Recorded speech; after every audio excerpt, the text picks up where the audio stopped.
रविवार को अमावस्या है और आप सभी को 1 रुपए के सिक्के से और कुछ विशेष उपाय इस वीडियो में आप सभी को जानने समझने को मिलेंगे। इस वीडियो में आप सभी को 4 सरलतम उपाय जो बड़ी आसानी से आप अपनी नौकरी, धन संपदा, विवाह, रोग, कर्ज मुक्ति के लिए कर सकेंगे। इस वीडियो में बिल्कुल नए सरलतम उपाय आप सभी के लिए हैं। कोई एक उपाय अपने लिए चुनिए और अपने मनोरथ सिद्ध करे, कष्ट निवारण करे। हालांकि इससे पहले आज रात को किया जाने वाला कपूर का उपाय मैंने करके आपको दिखाया है, उसको कर सकते हैं। उससे पहले दीपक का उपाय बताया गया है, उसे देख सकते हैं। पूर्ण ज्ञानों की प्राप्ति आपको होगी। साथ ही उससे पहले एक फल को घुमाने वाला उपाय भी गुरुजी प्रदीप मिश्रा जी की जो है वीडियोज हैं, उनका जो है पुरानी कथा है, उनको सुनकर समझकर सही विधि से आपको बताने का प्रयास किया। कोई एक उपाय अपने लिए चुनिए और अपनी पूजा पाठ को संपन्न करें। निश्चित ही आपको बहुत सारा सुख मिलने वाला है। उनमें से कोई सरल सा उपाय ना आपको बहुत करना ही है, क्योंकि देखिए अमावस्या तिथि सामान्य नहीं है, पितरों को समर्पित है और यह तिथि तो अपने आप में जो है इस बार तो बहुत विशेष बन रही है। तो सरल से उपाय हैं, करने का प्रयास कीजिएगा। आरंभ करते हैं। पहला उपाय तो आप सभी को जो है करना ही है। अधोगति में गए जो हमारे पितर हैं इससे तृप्त होंगे, और कोई भी जाने अनजाने हम कुछ भी नहीं कर पाते ना महीने भर में, परंतु खास तौर पर जो अमावस्या तिथि है उस पर ही यह सरल सा उपाय कर लेते हैं तो सभी कार्य बन जाते हैं। तो कैसे करना है ध्यान से सुनिए। आप सभी को जो है एक जल का कलश भर लेना है, ठीक है। किसी भी पेड़ की जो है आपको 7 पत्ती लेनी है, ठीक है। किसी भी पेड़ की। अब पीपल की तो रविवार के दिन जाया नहीं जाता है, आप सभी जानते होंगे। तुलसी माँ को हम स्पर्श करते नहीं हैं, ना ही जल चढ़ाते हैं, तो यह 2 पेड़ तो भूल ही जाइए। अन्य पेड़ की ले सकते हैं आप, चाहे बेलपत्री की ले लीजिए, चाहे समी पत्र ले लीजिए, चाहे बड़ की ले लीजिए। कुल मिलाकर अन्य चीज भी ले सकते, किसी फूल की ले लीजिए, किसी भी चीज की आप 7 पत्ती ले लीजिए, ठीक है। लिखते हुए चलिएगा, 7 पत्ती ले लीजिए। अब इस कलश के अंदर ही थोड़ा पीला चंदन आपको डालना है और साथ ही काली मिर्च पीस कर डालनी है, इस बात का ध्यान रखिए। पीला चंदन, किसी भी पेड़ की 7 पत्ती, और आप सभी को जो है जो काली मिर्च वह पीसकर इसके अंदर डाल लेनी है। अब गुरुजी कहते हैं, आपने यह उपाय सुना भी होगा, पूरे घर में आपको इन सभी चीज़ों को कलश में डालकर घुमा लेना है और स्पर्श कराकर जो भी व्यक्ति बहुत परेशान रहता है ना, या सभी व्यक्तियों का स्पर्श करा लीजिए जिनकी ग्रह दशाएं सही नहीं चल रही है, उन्हें रोग दोष कष्ट से उनको मुक्ति नहीं मिलती, दुख बीमारी उनका पीछा नहीं छोड़ती, तो उन सभी का स्पर्श करा लीजिए। पूरे घर में घूम जाइए और ऐसे के ऐसा ही शिवलिंग पर समर्पित कीजिए, परंतु थोड़ा सा इसमें से जल आपको बचाना भी होगा। समर्पित करने के बाद आप सभी को जो है दीपक लगा लेना है शिव मंदिर में। हम सभी जानते हैं अमावस्या तिथि के दिन विशेष रूप से कोई भी उपाय हो सफल हो ही जाता है। पितरों की तिथि है, महादेव की यह तिथि मानी जाती है, तो एक दीपक जरूर से लगाइएगा। चाहे तो शिव मंदिर में आप पितरों के नाम का भी दीपक लगा सकते हैं और एक महादेव का भी दीपक लगा सकते हैं। भूत भविष्य वर्तमान के रूप में हमारे महादेव हमारे आसपास विद्यमान हैं, तो आप सभी चाहें तो पितरों के नाम का भी शिव मंदिर में लगा सकते हैं, चाहे तो सामान्य महादेव का भी लगा सकते हैं। फिर आप सभी को जो आपने जल बचाया हुआ है ना, उसे शिवलिंग की चौखट पर भी थोड़ा सा समर्पित करना है, ठीक है।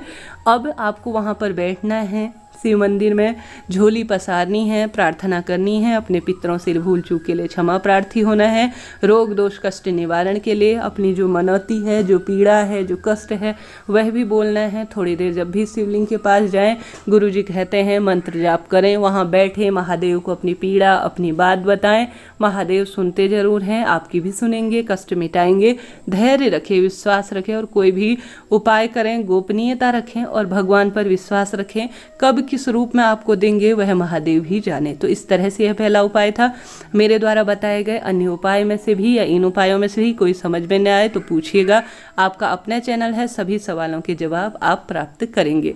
तो पहला उपाय हमने जाना। दूसरा उपाय है, आप सभी को जो है क्या करना है कि कुछ काले तिल लेने हैं, घर पर ही करना है, ठीक है। एक कटोरी ले लीजिए, उसमें डाल दीजिए काले तिल, भिगाकर जहाँ पर भी आपके मटका है ना, जहाँ पर भी आपका पानी का स्थान है ना, घर पर तो होता ही है पानी का स्थान, जहाँ पर हम बाल्टी में भरकर पानी रखते हैं पीने के लिए, या मटका भर कर रखते हैं, या कुछ भी चीज़ भर कर रखते हैं, वहाँ पर सबसे पहले एक लंबी बत्ती का दीपक लगाइए, ठीक है। लगा लिया, और यह दीपक जो है पितरों के नाम का होगा, इस बात का भी ध्यान रखें। तो आप सभी को जो है लंबी बत्ती का दक्षिण दिशा की ओर मुख करते हुए यह दीपक लगा लेना होगा। इसमें काले तिल आपको भर लेने होंगे, थोड़ा सा भिगा देना होगा, ठीक है। गला देना है, रात भर छोड़ देना है। यह उपाय खासतौर पर नौकरी, पदोन्नति और साथ ही जो कार्य रुक गए हैं, अटक से गए हैं, उन सभी की ग्रोथ के लिए यह उपाय आपको करना है। पूरी रात भर इसे छोड़कर रख देना है, ठीक है, रात भर रखना है, छोड़ देना है और सुबह उठ जाना है, ठीक है, सुबह उठ जाना है। चाहे तो अपने बच्चे से कहें कि वह कर ले, नहीं तो आप जो है उनका, जिस बच्चे के लिए कर रहे हैं उनको ध्यान में रखते हुए उपाय करना है। इसे लेकर जाना है काली तिल्ली को लेकर किसी भी पेड़ के नीचे।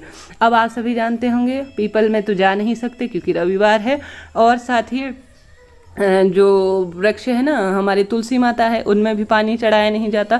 तो अन्य जो भी आपको वृक्ष मिल जाए, कोई भी पवित्र वृक्ष मिल जाए, बट वृक्ष हो या जैसा भी पवित्र वृक्ष हो, कोई सा भी मिल जाए, समी हो, आंवला हो, उनके नीचे यह जो है जो काली तिल है वह समर्पित कर कर आ जाना है और उस वृक्ष के नीचे एक दीपक भी जरूर से लगा देना है। तो यह दूसरा उपाय है, यह भी काफ़ी सरल है, आप कीजिएगा, बहुत सारा लाभ आपको मिलने वाला है, यकीन मानिए। इसके साथ ही मैं आप सभी को तीसरा उपाय भी बता देती हूँ, ठीक है। तीसरा उपाय भी काफ़ी सरल है। गुरुजी प्रदीप मिश्रा जी की कथा काफ़ी लंबे समय से हो रही है, बहुत लंबे समय से वह अपने उपायों के लिए जाने जाते हैं, कष्ट निवारण के लिए जाने जाते हैं। वह अपने ज्ञान, अपनी ज्योतिष जो है ज्ञान के आधार पर शिव महापुराण या अन्य ग्रंथों को जब वह पढ़ते हैं, उनमें से छोटी छोटी चीज़ों को हमें बताते हैं ताकि हमारा जीवन सुखमय हो। तो उन्हीं में से संबंधित एक उपाय है 1 रुपये के सिक्के का। 1 रुपये का सिक्का जो है वह लोहे की धातु मानी जाती है और लोहे की धातु शनि से संबंध रखती है। तो आप सभी को मात्र 1 रुपये का सिक्का लेना है। आपने देखा होगा धन संबंधी परेशानियों को दूर करने के लिए या धन लक्ष्मी आगमन के लिए या किसी भी चीज़ के लिए हम दान पुण्य करते हैं, अन्य उपाय करते हैं। माँ लक्ष्मी को धन संबंधी जो चीज़ों में हम समर्पित करते हैं, कहने का अर्थ है श्री हरि विष्णु माँ लक्ष्मी का पूजन होता है, तो हम पैसे रखते हैं, रुपये रखते हैं। तो उसी तरह से मात्र 1 रुपये का लोहे का आपको सिक्का रखना है, ये लोहे का ही होता है। आपको जो है अमावस्या की रात तकिए के नीचे इस सिक्के को रख कर सो जाना है। जो भी व्यक्ति रोग से परेशानी है, दुर्घटना उसको होती है, उसे कर्ज भारी है और उसका भाग्य साथ नहीं देता, उसका व्यापार नहीं चलता, या कुल मिलाकर उसकी जो भी परेशानी है, जो भी पीड़ा है, उन सभी के लिए आपको यह उपाय करना है। उसके तकिए के नीचे आपको 1 रुपये का सिक्का रात को छोड़कर रख देना है। चाहे तो देवी देवता, कुल देवी देवता, पितरों का भी स्मरण करें और तकिए के नीचे रखकर छोड़ दें। अब सुबह उठे या दिन भर में जब भी उठे, आप सभी जो है, अगर वह व्यक्ति जा रहा है तो ठीक है, नहीं तो आप जो है चुपचाप से उस रुपये को पकड़िए और किसी भी सुनसान चौराहे में या किसी भी सुनसान स्थान पर पटक कर छोड़कर आ जाइए, अर्थात छोड़ दीजिए। इससे जो शनि संबंधी, राहु संबंधी, पितृ संबंधी या किसी का किया कराया या कोई ऊपरी बाधा, सभी समस्याओं से मुक्ति मिलेगी, नकारात्मकता का नाश होगा और सकारात्मकता उस व्यक्ति के जीवन में आएगी। उसके मानसिक शारीरिक दोष सभी दूर होते चले जाएंगे। तो इस उपाय को आप कर सकते हैं, निश्चित ही आपको बहुत सारा सुख इससे मिलने वाला है। तो इस तरह से यह उपयोगी उपाय मैंने आपको बताए, समझाए, पूर्ण रूप से छोटी छोटी चीज़ों को मैंने बताया। मेरे उपाय सरल साधारण होते हैं, कोशिश रहती है बहुत सर्च करने के बाद, ढूंढने के बाद, गुरुजी की कई कथाएं सुनने के बाद आप सभी तक यह उपाय मैं पहुंचाने का प्रयास करती हूं। तो अन्य वीडियो की भी देखिए, उनमें आपको कई तरह के छुपे हुए उपाय मिलेंगे। साथ ही आप सभी जानते होंगे अमावस्या तिथि पर गौ माता को रोटी देना न भूलें। जितना संभव हो अपने पितरों के निवृत्त आप सभी को दान पुण्य करना है। महादेव पर जल अभिषेक कर रहे हैं ना, जल चढ़ा रहे हैं, तो आप सभी को अपने पितरों का नाम लेना है, काले तिल डालने हैं, गंगा जल डालना है। काले तिल और गंगा जल पितरों से संबंधित होते हैं, मोक्ष प्रदान करते हैं। हम समर्पित करते हैं तो हमारे पितृ इससे तृप्त होते हैं। स्वधा स्वधा स्वधा 3 बार बोलते हुए आपको शिवलिंग के ऊपर इसे समर्पित करना है। गौ माता को रोटी प्रत्येक व्यक्ति को देनी है अपने पितरों का स्मरण करते हुए। अग्यारी के माध्यम देते हैं तो खीर पूड़ी पितरों तक पहुंचती है, उस तरह से कर सकते हैं। अगर स्वान को और गौ माता को खिलाते हैं तो अतिश्रेष्ठ इसे कहा जाता है। 2 रोटी इस दिन खिलाइएगा, उसमें थोड़ा सा गुड़ या कुछ खीर इत्यादि मीठा बनाते हैं तो वह रखिए, काले तिल रखिए और घी जरूर से रखिए। यह तीनों चीज़ें बहुत महत्वपूर्ण होती हैं पितृदोष निवारण के लिए। तो अपने पितरों का स्मरण करते हुए आपको जो है गौ माता को यह रोटी खिला देनी है। यकीन मानिए आपके रोग दोष कष्ट पीड़ा तुरंत मिट जाएगी और मनोकामना अतिशीघ्र पूर्ण होगी।